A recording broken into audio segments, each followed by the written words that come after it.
పట్టించుకుని లాదు లేడు. ఇంత ధూళి, ఇంత గుమ్ములు, గోతులు, ఈ మీడియా ఉందా?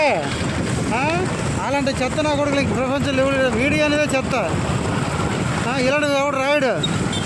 డబ్బు కోసమే చూస్తారు మీడియా. డబ్బు కోసమే, కేవలం డబ్బే. తప్పు ఒప్పు చూడరు.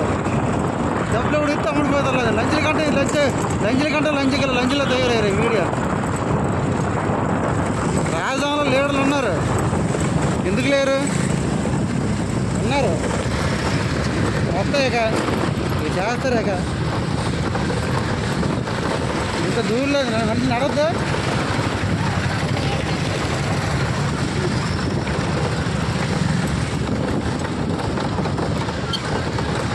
అందరూ వెనక్కి పెట్టే